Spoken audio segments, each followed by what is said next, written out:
भावयोगी संत की अमृतवाणी है। वास्तव में वास तब है और निरर्थक है।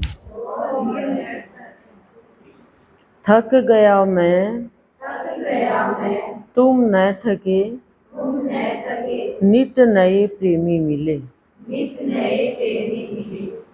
सद्गुरुदेव हमें क्या कह रहे हैं कि एक होता है वास्तविक नेचुरल और एक होता है कृत्रिम यानी आर्टिफिशियल।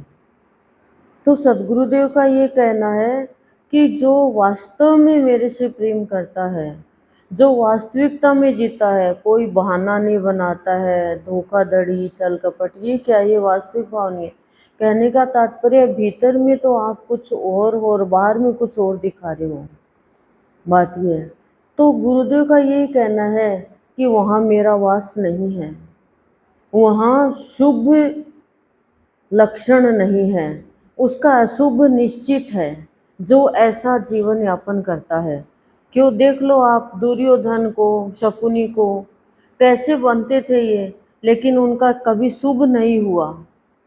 वास्तव में जीना, एक बच्चा वास्तव में जीता है, जैसा भीतर वैसा बाहर। लेकिन आज वास्तव में जीना भूल गए प्राणी। वास्तव का ही वास प्लस तव।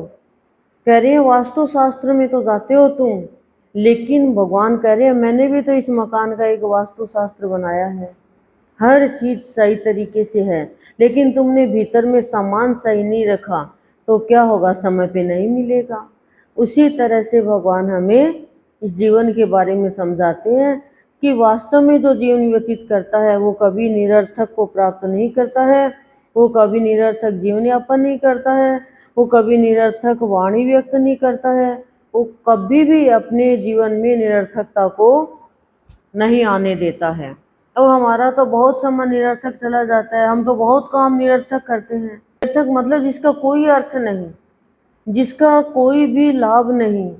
अब जैसे हम के कोई ऐसा मतलब मार्केट जा रहे हैं और हम सामान खरीदने जा रहे हैं, सामान हमें मिला नहीं, हम कहे निरर्थक ही समय खराब हो गया, निरर्थक ही पैसे लगे, इतनी देर और काम करते।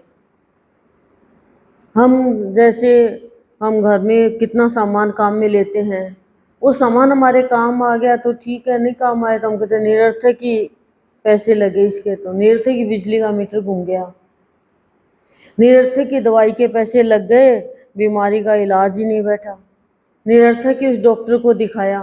तो इन चीज़ों का तो पता है हमें, लेकिन हमें अपने जीवन की निरर्थकता का नहीं पता है कि हम कितना समय जीवन है वो निरर्थक हो रहे हैं, कितने श्वास निरर्थक हो रहे हैं। हम वास्तव में जब तक जीवन व्यतीत नहीं करेंगे कि वास्तव क्या है, वास्तविकता क्या है, उसको नहीं जाने, यानी ईश्वरीय शक्ति को से नहीं जुड़ेंगे, तब तक हम खाली इन तीनों गुणों में फंस करके अपने जीवन में सार्थक जीवन, सार्थक भाव से लाभ नहीं उठा पाएंगे। निरर्थक और सार्थक, वास्तविकता में सार्थकता है, सकारात्मकता में सार्थकता है। और जो खाली नकली जीवन व्यतीत कर रहा है, अब नकली बन गया रावण, संत बन गया नकली, तो क्या हुआ, उसको कोई लाभ नहीं हुआ, उसकी शांति क्षीण हो गई। जिस दिन से वो नकली वेश धारण कर लिया तब से, तब शांति क्या है, सीता शांति रूप है, लेकिन उसने धोखे से सीता का हरण किया।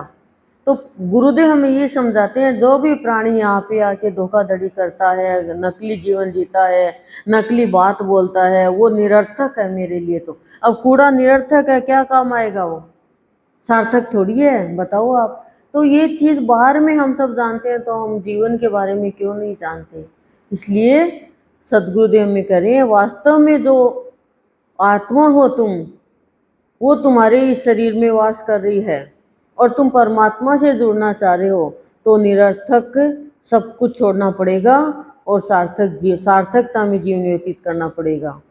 फिर भक्त कह रहा है कि हे नाथ, हे स्वामी, मैं तो थक गया इस शरीर से, मैं तो थक गया इस संसार से, मैं तो थक गया।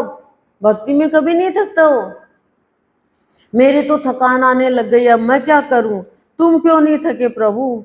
तो भगवान को भक्ति कह रहा है कि भाई तुम क्यों थकोगे, तुमको तो नित्य नए प्रेमी मिल गए, और नित्य नए प्रेमी मिल गए तो प्रेम में तो थकान भाग जाती है। आलस्य में, प्रमाद में, निद्रा में, विकारों में, निरर्थक कामों में थकान आती है।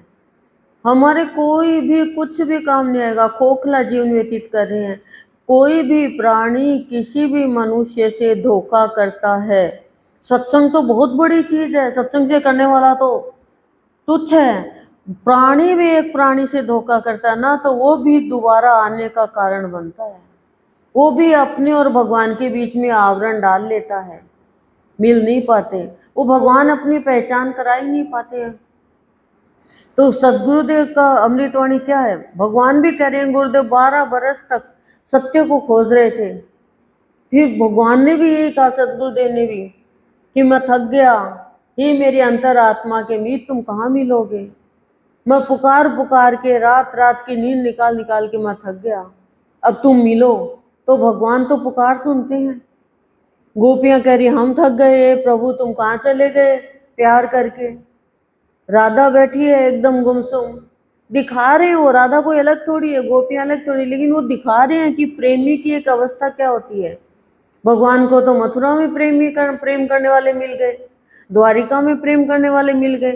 तो भगवान का नाम ही प्रेम है, पर भगवान से प्रेम भक्त कर पाता है सच्चा। और जो प्रेम होता है तो भगवान करें तुम भी नहीं थकोगे, तुम्हें भी नित्य नए प्रेमी मिल जाएंगे। लेकिन अभी तुम्हें प्रेमियों की जरूरत ही नहीं है, भगवान की जरूरत नहीं है, तुम तो अभी संसारी लोगों को ही चाहते हो। संसार की 2 बात हमने सुनी और हम दुखी हो गए, भगवान की 2 बात सुनी और हम सुखी हो गए। संसार की 2 बात सुनी और रोने लग गए, भगवान की 2 बात सुनी हंसने लग गए। इतना ही अंतर है। भगवान साहस देता है, धैर्य देता है, लेकिन किसे देता है, जो उनके है। पर भगवान की लीला अपरंपार है। भगवान कह रहे हैं कि मैं तेरे ही तो भीतर बैठा हूं, तेरा ही तो हूं, तू क्यों थक गया, क्योंकि तुझे अभी कोई प्रेमी नहीं मिला। तुझे सब वासना वाले मिले, कामना वाले मिले, खाली स्वार्थी मिले, अपना लाभ लेने वाले मिले, बाद में भाग गए सारे, इसलिए तुम थक गए। समझो दुनिया को, संसार को समझो, फिर नहीं थकोगे। मनुष्य होकर क्यों घास खा रहे हो, पास आओ भगवान के। जो घास खाएगा वो कैसे पास आएगा, बताओ आप। तो हम तो वही कर रहे हैं हमारे जीवन में, मतलब पशुओं की चीज है ये तो, मनुष्य थोड़ी घास खाएगा, लेकिन पशुओं की चीज है।